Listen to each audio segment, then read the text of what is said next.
Asif Nazrul sir বলেছিলেন এই বছরের মানে 2025-এর জানুয়ারিতে সেকেন্ড ট্রাইব্যুনাল হওয়ার কথা।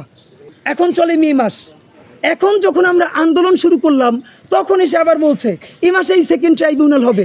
গত 6 তারিখে আপনার শয়তানে কামড়াইছে, আপনি করেন না। এখানে আমি নাম বলবো না, প্রসিকিউশনের টিমের অন্তত 2 থেকে 3 জন আমাকে বলেছেন এইখানে আওয়ামী লীগের 5 থেকে 7 জন বড় নেতা যারা বর্তমানে আটক আছেন এবং তারা শীর্ষ ধনীয় বাংলাদেশের, তারা প্রসিকিউশন টিমকে বলেছে তাদের ব্যাপারে যে ফাইলগুলো হয়েছে, ডকুমেন্টেশন হয়েছে, জাস্ট এইটা যেন 2-3 মাস পিছিয়ে সাবমিট করে। তাদের আর কিছু করা লাগবে না, ডকুমেন্টেশন দেওয়া আছে তাই শুধু একটু যেন পিছিয়ে সাবমিট করে।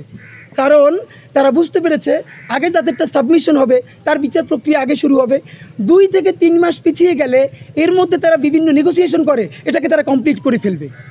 তাহলে যেই আদালতে নেগোসিয়েশন করার জন্য প্রসিকিউশনকে বলা হয় যে আমাদের ফাইলটা শুধু পিছিয়ে দাও, তাতে কত কোটি টাকা লাগবে, তাহলে সেই আদালতের উপরে বাংলাদেশের মানুষ ঠিক কোন কারণে ভরসা রাখবে যে এই আদালত আওয়ামী লীগকে নিষিদ্ধ করতে পারবে? এটা আপনাদের কাছে জানতে চাই। ব্যাপারটা হলো তাহলে এই ট্রাইব্যুনালের কি হয়েছে? দ্বিতীয় প্রশ্ন, আসিফ নজরুল স্যার বলেছিলেন এই বছরের মানে 2025-এর জানুয়ারিতে সেকেন্ড ট্রাইব্যুনাল হওয়ার কথা। এখন চলে মে মাস, এখন যখন আমরা আন্দোলন শুরু করলাম তখন এসে আবার বলছে এই মাসেই সেকেন্ড ট্রাইব্যুনাল হবে। গত 6 তারিখে আপনার শয়তানে কামড়াইছে, আপনি করেন না। এখানে মানে আপনার কামড়াইছে কিসে আপনার এটা বলতে হবে।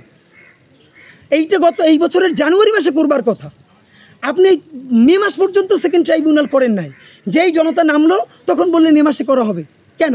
নাম্বার 2, আপনি এই যে কত বিচারক নিয়োগ দিয়েছেন বলেন?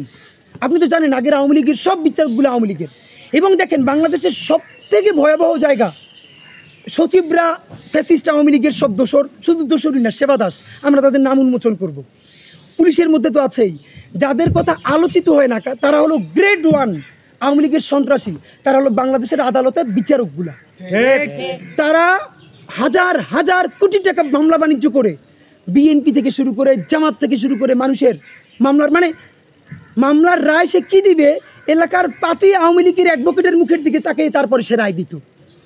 আমরা জুলাই গণহত্যার মতো বিচারের রায় সেই সব ট্রাইব্যুনালে সেই সব বিচারকদের কাছে আমরা দিব, তাহলে আপনি কেন এর মধ্যে আরও বিচারক নিতেছেন না?